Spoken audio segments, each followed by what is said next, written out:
This morning, the house was silent. No footsteps, no clinking bowls, no one asking for tea. And yet, I still woke up at 5:15. The alarm clock had died sometime in the night. If you've ever been the first one awake and the last one remembered, sit with me for a while. Leave a comment, share a memory. Let's be two women across a table, warming our hands on the same quiet cup of tea. It begins, I suppose, not with the sound of silence, but with the absence of being needed. I woke up this morning before the sun had stretched across the window panes, before the birds began their chorus, before the boiler hummed to life. And yet, the alarm clock on the nightstand was dead. The little red numbers had gone black sometime in the night. Battery must have given out. Still, I rose at exactly 5:15, 40 years of service, and my body has become the clock. The house was still and dim, just the faint blue of early morning leaking through the curtains. There was a time when I would have rushed to the kitchen, slippers half on, apron tied hastily over my nightgown, eyes barely open but hands already reaching for the rice cooker, the kettle, the chopping board. The scent of garlic and oil would fill the air before anyone else had even yawned. But today, I moved slowly, deliberately. There was no need to hurry. No one would be coming down the stairs asking what's for breakfast. No small hands tugging at my sleeve. No sleepy greetings from my children. No muttered complaints from my husband about how long the toast takes. No need at all. Still, I made the tea. Jasmine leaves, just a pinch. I set out 1 cup. Habit. Or maybe hope. The house is tidy. Too tidy. Not like the old days when shoes would be scattered by the door and someone always left a sock on the staircase. Now every room looks like it's waiting for someone who never arrives. I sat in the kitchen and listened. Silence is not the absence of sound, you know. It's the presence of being forgotten. Even my husband. We live in the same house, sleep in the same bed, breathe the same air. But somehow he feels like a neighbor I once knew. A polite stranger I share morning light with, but nothing else. He reads the newspaper at breakfast. Pages rustle. That's his conversation now. I pour him tea. He nods. No words. The silence between us has grown roots. It wasn't always like this. There was once chaos in this house. Laughter echoing down the hall, the soft slam of doors, pots bubbling on the stove. The rhythm of a life I built with my own 2 hands. Now even the fridge hums too loud. It fills the space where laughter used to live. I made eggs this morning, soft scrambled, the way he used to like them, with green onions and a pinch of white pepper. When I placed the plate in front of him, he said, "I already had cereal." Just like that. Not unkind, just indifferent. I nodded, picked up the plate, didn't argue, didn't ask. I just scraped the eggs into the bin, slowly.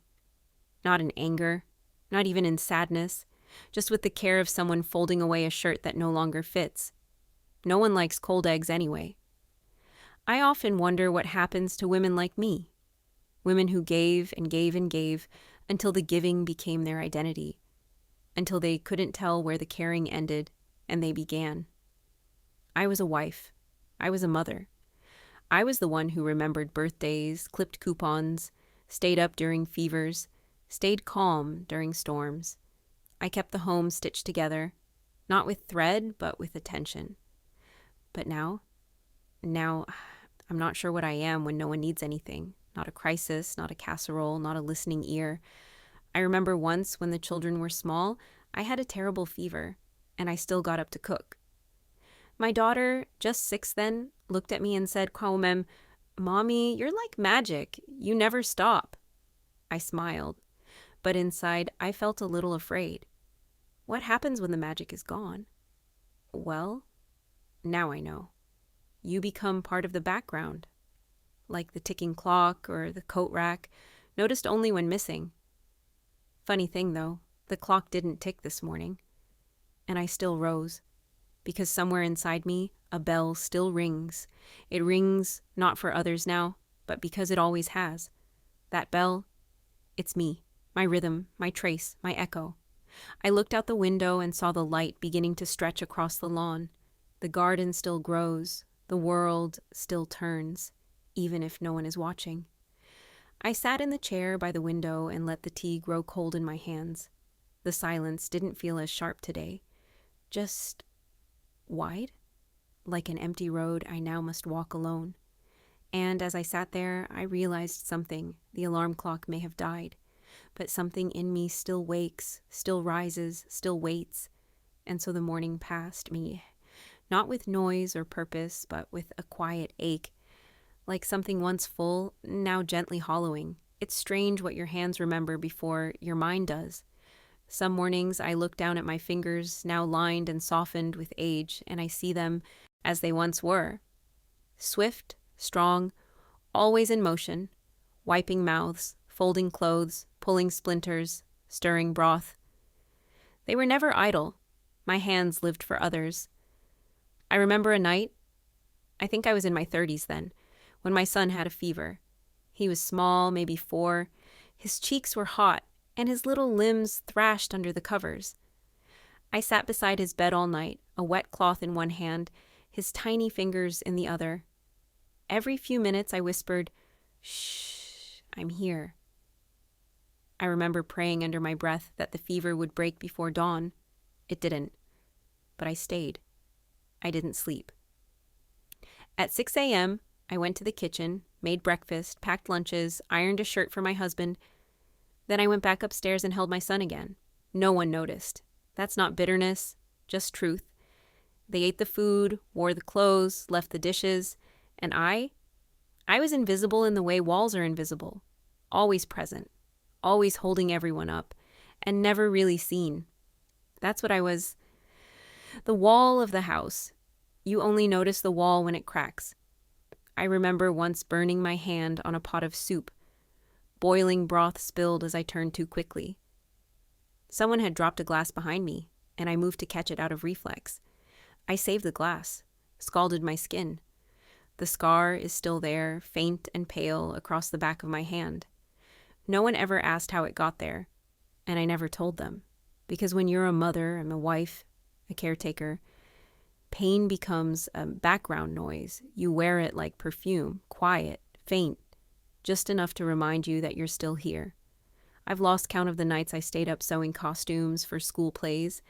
I still remember hot gluing sequins onto a butterfly wing at 2 a.m. because my daughter changed her mind about being a fairy. She never said thank you. But when she twirled on stage, wings sparkling, and smiled into the crowd, that was enough. It had to be enough. There was a time I believed love was measured in what you gave, how much sleep you lost, how many meals you cooked, how many times you said, "I'm fine," when you weren't. I was good at it. Too good, maybe. I gave everything I had, down to the smallest ounce of energy, the last spoonful of soup, the quiet moments I might have used to sit, or breathe, or simply be. I gave because it filled me, because I thought, this is how I'll be remembered. Not by what I wanted, but by what I gave away. And maybe I was right. They do remember me. Vaguely, as comfort, as warmth, as someone who was always there. But being always there is another way of saying taken for granted. There's a quiet grief in that. Not loud or sudden, just steady.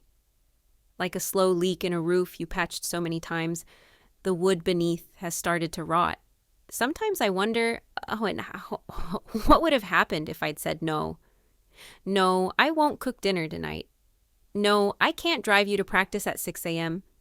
No, I don't want to be the one who fixes everything while no one asks how I'm doing, but I didn't say no, because I thought love meant yes. Every time. I remember my husband once came home from work, saw me cleaning the floor on my knees, and asked if we had anything for dinner. That was it. No kiss, no hello, just a question about food, and I said, "Owen, yes, of course." Then got up, hands aching, and made a pot of rice. I don't think he meant to be cruel. He just didn't see it. Didn't see me. That's the danger in being dependable. People forget you can break. Now, with the kids gone and the silence blooming in every room, I walk through the house like a ghost of my former self. I touch the banister and remember wiping little fingerprints off it. I open a drawer and find a crayon, broken in half, tucked behind some batteries. And my heart squeezes, not in regret, but in longing. Not for those days themselves, but for how full they were. Even in exhaustion, even in chaos. I belong to something, to someone. Now, I belong only to the echoes. But the body doesn't forget. This morning, I folded 3 napkins before I remembered it was just me. I caught myself slicing an extra apple. I still reach for the bigger pot. Habit, memory, or maybe grief. I sit by the window now, hands quiet in my lap, and I ask myself, what would my life have looked like if I had loved myself with the same devotion I gave everyone else? I don't know. But I do know this. Even if no one remembers the sacrifices, I do. And tonight, I will sleep with that knowledge curled around me like a blanket. Soft, earned, mine. And so the memory passed. Not bitter, not resentful, just a quiet flicker of the life I once lit for others, now learning to warm myself. It was just a birthday, just another Tuesday. I wasn't expecting balloons or grand gestures, not at my age. I know better than to hope for surprises. But still, there's something about waking up on your own birthday that makes you pause, a small flutter in the chest, quiet and childlike, whispering, maybe someone will remember. I made my tea slower that morning, sat by the window a little longer. I even wore my blue blouse, the one with the hand-sewn buttons, just in case someone said, "You look nice today." The hours passed, as they always do now. Long, stretched thin. My husband came down around 9, eyes on his phone. He poured himself cereal, the kind he likes, dry, no milk, always with the same spoon. I waited. He didn't look up, didn't say anything. I thought maybe he was saving it. Maybe he'd mention it at lunch or after dinner. He's never been good at dates. But my birthday? 42 years together. You'd think the number would stick, but it didn't. Lunch came and went. Dinner was just leftovers I reheated. That evening, I walked into the living room and stood for a moment, watching him click through television channels like they were raindrops on a windshield. I opened my mouth, closed it, opened it again. Then I said gently, "You know what today is?" He glanced over, brow furrowed. "Tuesday?"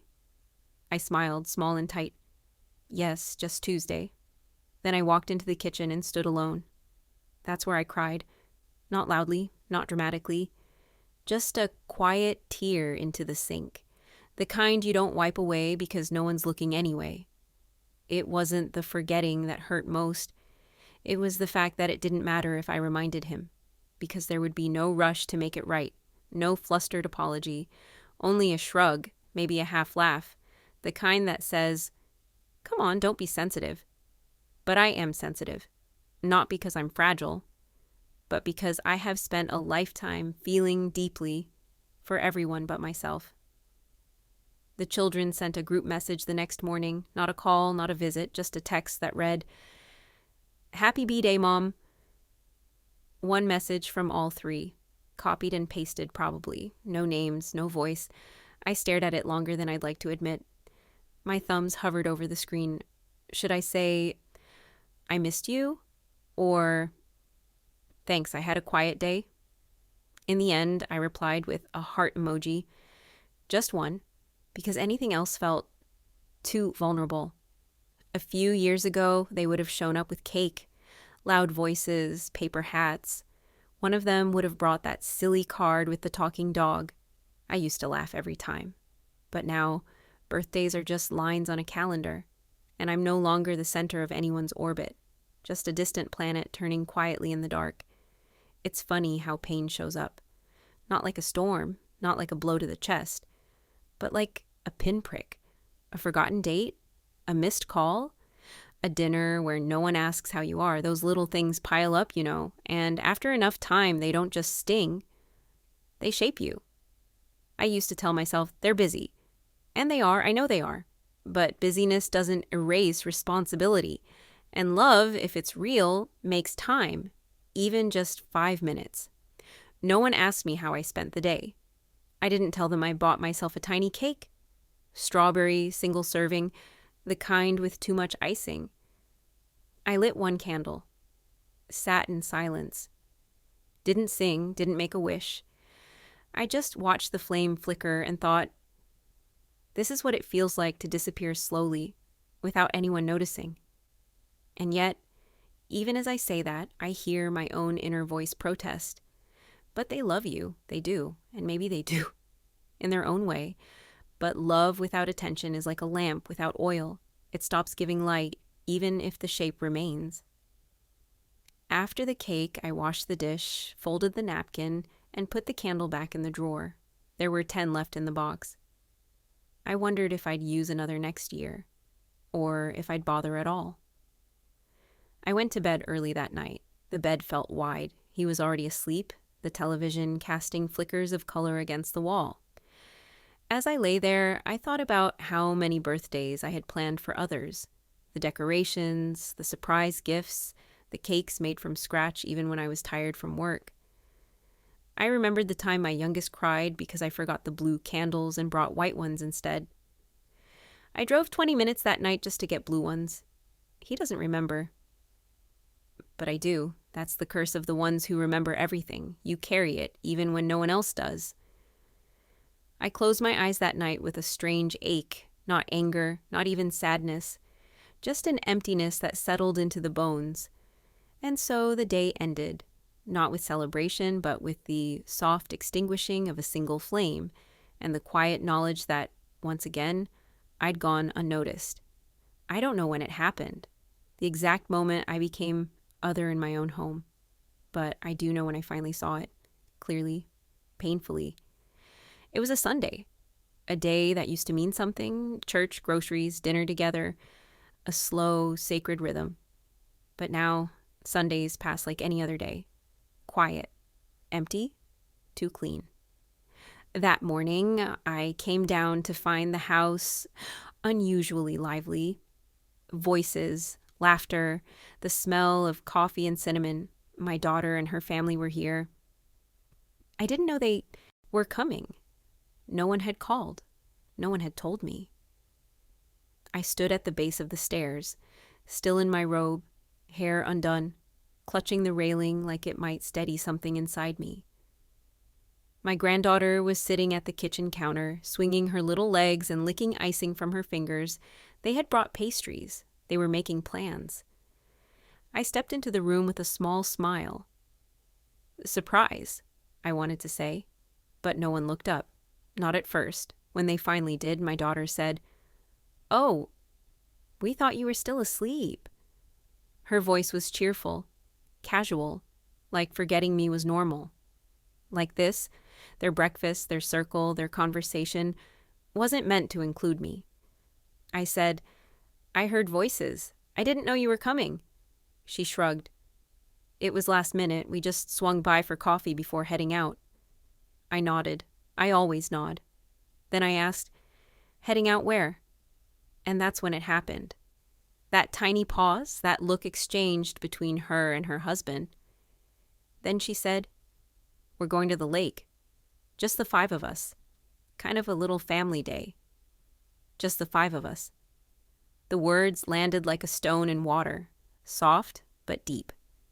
I stood there, still holding the edge of my robe, trying to decide whether to smile or step out of the room, trying to understand how I had become something outside the definition of family, like a neighbor you politely greet but don't invite, like furniture you walk around. "Oh," I said. "That sounds lovely." And it did, for them. My granddaughter waved a sticky hand at me and said, "Bye, Grandma." I waved back, then watched them leave. No one asked if I wanted to come. No one even pretended. The door closed, the silence returned, and I stood in the kitchen, surrounded by the scent of pastries no one offered me, and the warmth of a family I had raised, now orbiting a world I no longer belonged to. I sat at the table after they left, poured myself a cup of cold coffee from what was left in the pot, and I looked at the chair across from me. the one I used to sit in while feeding them spoon by spoon. I remembered wiping milk from their mouths, cutting fruit into shapes, making pancakes shaped like animals. I remembered every laugh, every tantrum, every tiny sock I'd pulled from the dryer. And yet, here I was, forgotten, uninvited, irrelevant. I thought of all the times I had made room for everyone, made space, moved myself aside to make them more comfortable, and now there was no space left for me. That afternoon, I cleaned the kitchen, scrubbed the counter where the crumbs were left, wiped the chairs they had sat on, like maybe I could erase the memory of being excluded. I tried not to cry, but tears are tricky. They don't always fall from grief. Sometimes they're born from a simple recognition. I am not part of this anymore. I didn't tell my husband what happened. He was napping or pretending to nap. Lately, he avoids me without trying, but I did write a note to myself in the quiet that followed. I found an old notebook in the drawer, one I used to write shopping lists in, notes for school events, reminders to pack lunches. On a clean page, I wrote, "Today I saw it clearly. I am no longer we. I am her, she, mom, grandma. Titles that do not come with presence, only memory. They didn't mean harm, but that's the thing about exclusion. It doesn't always come with cruelty. Sometimes it comes with forgetfulness, and that hurts more." I closed the book, placed it in the drawer, and stood for a long time by the window. The light was soft by then, shadows growing longer, and I felt a change inside me. Quiet, but sharp. Like a thread pulled too tightly, finally snapping. It wasn't anger, it wasn't even sadness anymore. It was clarity. They had outgrown me. Or maybe they had stopped looking back, and so I told myself a new truth that evening, as the sky dimmed. It's not that they don't love me, it's that they don't see me as part of the story they're still writing. And when you realize you're not in the pages anymore, you stop waiting to be written back in. And so that day ended.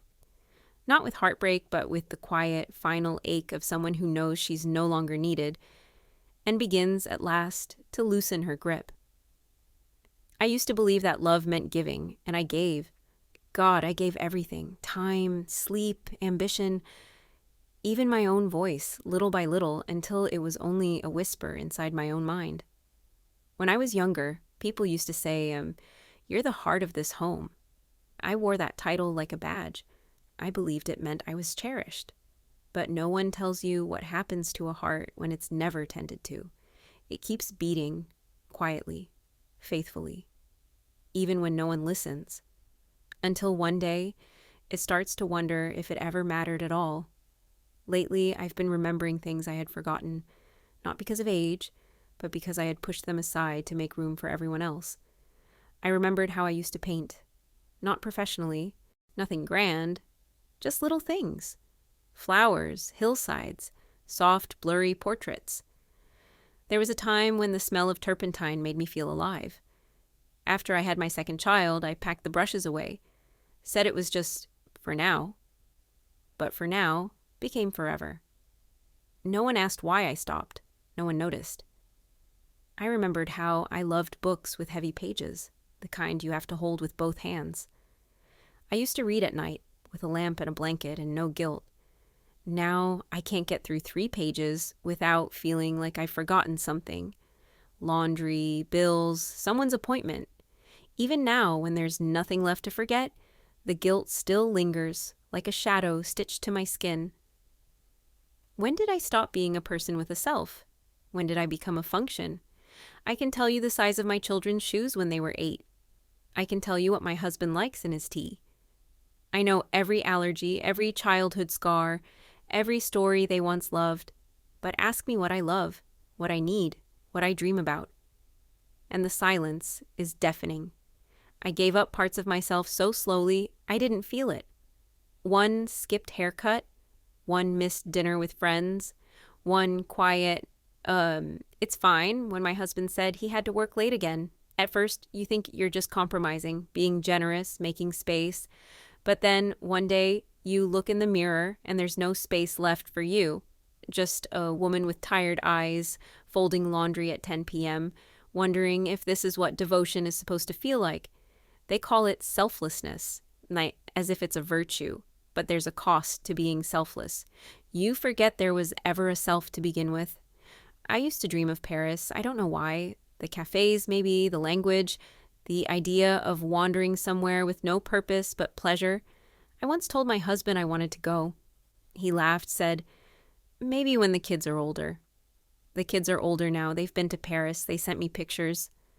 I said I loved them, and I did. But a small part of me ached, not out of jealousy, but from the quiet realization that I had become the one left behind, even in my own dreams. I don't blame them. I don't even blame him. I handed over the map and told everyone else where to go. I stood at the station waving as they boarded trains, and I never asked for a ticket myself. And now the platform is empty, and I'm still standing here, waiting for something that won't come. There's no anger in this reflection, just an old ache, like pressing on a bruise you'd forgotten was there. But in that ache, there's also something else, something I hadn't felt in a long time. Awareness of myself, of the space I take up, of the life I still have. I may have given too much, but I'm still here. And perhaps that means there's still time to remember who I was before I became everyone else's everything. I used to believe that love meant disappearing, but now I wonder, can love also mean returning? Not to what was, that's long gone, but to who I was beneath the giving, to the woman who painted hillsides, who dreamed of Paris, who could sit with a book and not apologize for the quiet. So tonight, I lit a candle, just for me. I opened the window and let the evening air fill the room. It smelled of earth and jasmine, the kind of scent that doesn't ask for attention, but lingers anyway. And for the first time in years, I whispered to the air, "I'm still here." Not as a role, not as a function, just as me. And so the evening passed, not with regret, but with the fragile beginning of remembering myself. A flicker of presence finally pointed inward. I didn't leave with a suitcase. There was no slamming door, no shouting, no ultimatums, no tears at the threshold. Just a quiet morning, the kind that begins with mist and birdsong. I folded my nightgown, made the bed, washed my cup. I left the house exactly as I'd kept it for 40 years, clean, intact, quietly waiting for someone else to live inside it. It wasn't abandonment. It was preservation. A way to keep what was left of me from being worn down to nothing. I had rented a small flat 2 towns over. 1 bedroom, 1 window, a kettle. I chose myself. No one helped me find it. No one even knew I was looking. It began simply. I started taking walks alone, first around the block, then further. One day, I kept walking past the grocery store, past the school, past the old familiar turns, until I found a quiet street with tall trees and a small sign, "For lease." I peered through the dusty window. The place was nothing special, but the silence inside it felt different than the silence I had known. This one didn't ache, it invited. I signed the lease 2 days later, didn't tell my husband, didn't tell the children, not because I wanted to punish them, but because I knew they wouldn't understand. They would call it unnecessary. They'd ask if I was upset. They'd say, "Why didn't you tell us?" As if I hadn't been telling them for years, just not with words. So I moved slowly, box by box. Only what was mine, a few dresses, some books, my mother's porcelain teacups, the ones no one else ever touched, my paints, still dry in their tins, the old notebook. On my final morning, I cooked breakfast one last time. Eggs, toast. I left the plates warm on the table. My husband came down as I was zipping up my coat. He looked at the food, then at me. "Going out?" I smiled softly. "Yes, I won't be long." I lied, but not cruelly. He didn't ask where I was going, didn't notice the suitcase by the door, and maybe that told me all I needed to know. The new place smelled like dust and unopened windows. But it was mine. I wiped the counters, opened the curtains, lit a candle. There were no family pictures on the walls, no school calendars, no reminders of anyone else's schedule. Just me. Just this. I sat on the edge of the unfamiliar bed that first night and listened to the strange quiet. Not empty, not sad, just honest. I cried a little, not because I regretted it, but because I had waited so long to do something that was only for me. I thought about the years I spent tending to others, like a gardener in someone else's yard. I poured myself out again and again, thinking it was love. And it was, in its own way. But love without return, it hollows you. And so I had stepped away, not out of bitterness, but to stop the hollowing. The children didn't call that week. Neither did my husband. I think they thought I was visiting a friend. Or maybe they didn't notice I was gone. That stung, but it also confirmed what I had feared all along. They had learned to live without me, long before I had learned to live without them. So I made tea in my new kitchen, opened a book, read the same page 3 times, because I was still learning how to sit with myself, still learning how to not be in motion, how to not be necessary. Each morning I wrote in the notebook, not long entries and it's fun, just a line or 2.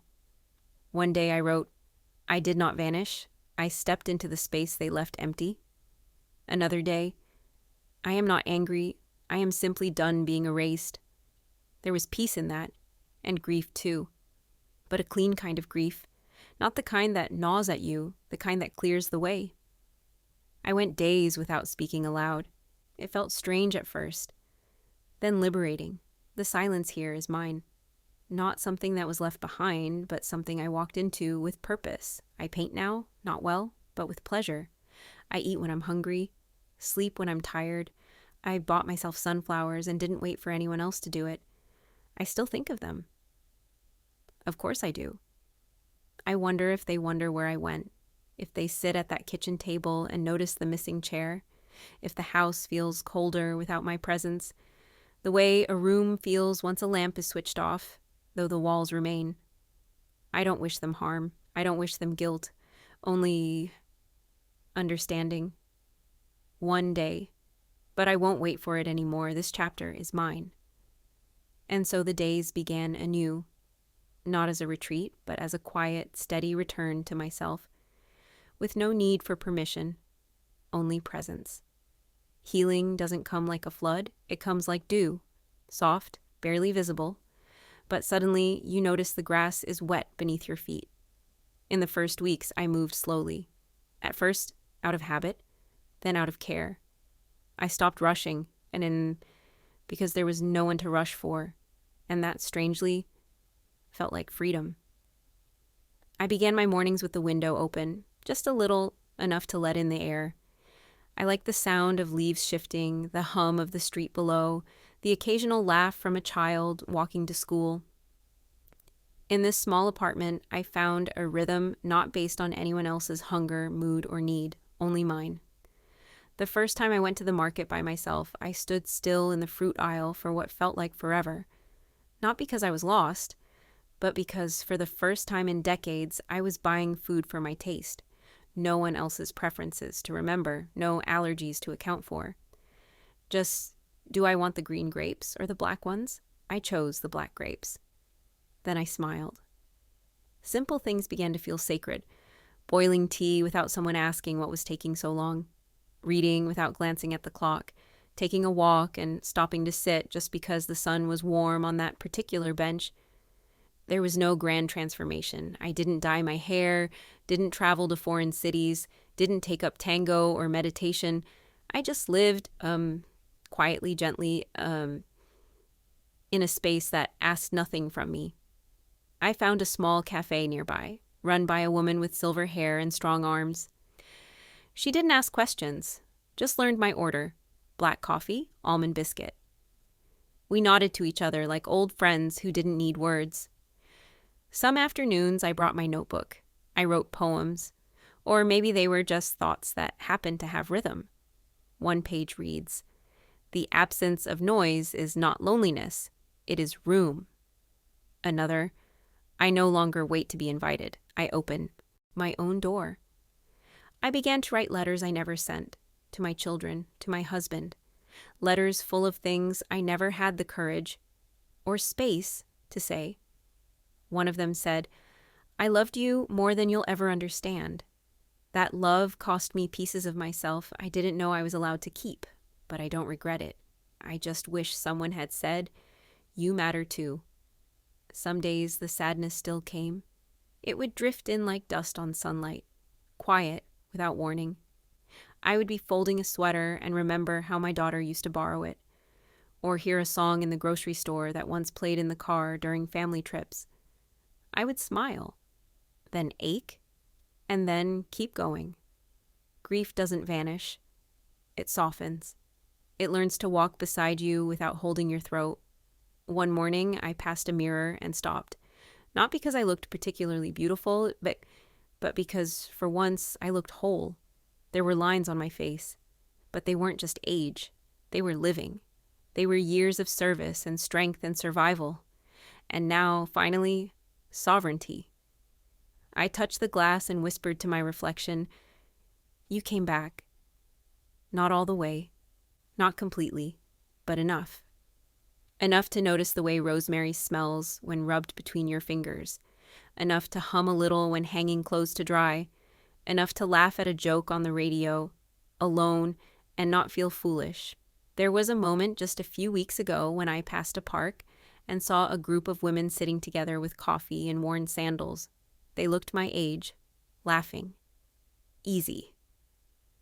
For a second, I hesitated. Then I walked on, not because I didn't want company, but because I knew I was still learning to be with myself. Loneliness, I've learned, is not always a punishment. Sometimes it's a passage. Sometimes it's the only way we ever hear our own voice again. I water the plants every morning now. Each one has a name. Not because I'm sentimental, but because naming something means you see it. And I am learning to see myself again. I go to sleep when I'm tired. I eat when I'm hungry. I rest without earning it. No one claps. No one thanks me. But that no longer feels like a failure. It feels like peace. The world is still spinning. My children are still living their lives. My husband is still wherever he chooses to be. But for the first time in a long time, I am exactly where I choose to be. No one asks where I am. No one expects anything. And somehow that has given me everything. And so the days move forward, not with fanfare, but with quiet dignity. And the slow, tender return of a woman once lost to the world, now finding her way back to herself. It came in the mail. A small envelope, cream-colored, addressed in familiar handwriting. I almost didn't open it, thought it was a bill or an insurance notice, something impersonal. But my name was written with care. Not just Mom, not Mrs., just my name. I sat at the table, light pouring through the window like warm water, and I opened the envelope slowly, like it might dissolve in my hands if I rushed. Inside was a card. On the front, a simple watercolor, a teacup on a windowsill, and on the inside, my daughter's handwriting. Still neat, still slightly tilted to the left. "I've been thinking of you a lot lately. I went by the house the other day and it felt empty. Not just quiet, empty. I realized we never asked where you went or why. I guess we assumed you'd always be there because you always were. And I'm sorry for that. I remember once when I was little, you stayed up all night sewing a dress for my school play. I didn't say thank you. I just wore it and smiled like it was owed to me. Now I look at my own daughter and I wonder, how many things am I not seeing? I'm sorry, Mom. I don't know if that's enough, but I wanted you to hear it. Clearly and without excuse, we miss you. I miss you. Whenever you're ready, the kettle's always on. I read it 3 times, then folded it and placed it on the windowsill. I didn't cry. I didn't rush to respond. I just sat with it. The words, the ache, the tiny, delicate thread of recognition. It wasn't an apology that fixed everything. It didn't need to be. Because this isn't about undoing the past. It's about honoring it. For so long, I carried the weight of invisibility. Now, in those few lines, I felt seen, even just a little. and sometimes a little is all it takes. Later that afternoon, I brewed a pot of tea. Jasmine, as always. I took down one of the teacups from the shelf, my mother's, the one with the fine crack near the rim. I poured slowly, watching the steam rise and disappear. Then I opened my notebook and wrote, "Forgiveness is not forgetting. It's not pretending it didn't hurt. It's setting the wound down, gently, and saying, 'This pain will not lead me anymore.'" Today, I set it down. The next morning, I wrote a letter back. I didn't say much, just enough. "Thank you for writing. The dress, I remember it. You looked so proud. That was enough for me then. I needed to leave, not because I stopped loving you, but because I needed to love myself too. I'm learning, still learning. Maybe one day we can learn together. Warmly, Mom." I walked it to the post box myself, dropped it in and stood there a while, hand still on the cold metal. Not for drama, just for stillness, to mark the moment. I didn't expect a grand reunion. I wasn't waiting for apologies or open arms. But I knew something had shifted. Not just in them. In me, Arvidatan, because forgiveness, I've found, isn't just something we give to others. It's something we owe ourselves. For the years we didn't speak up.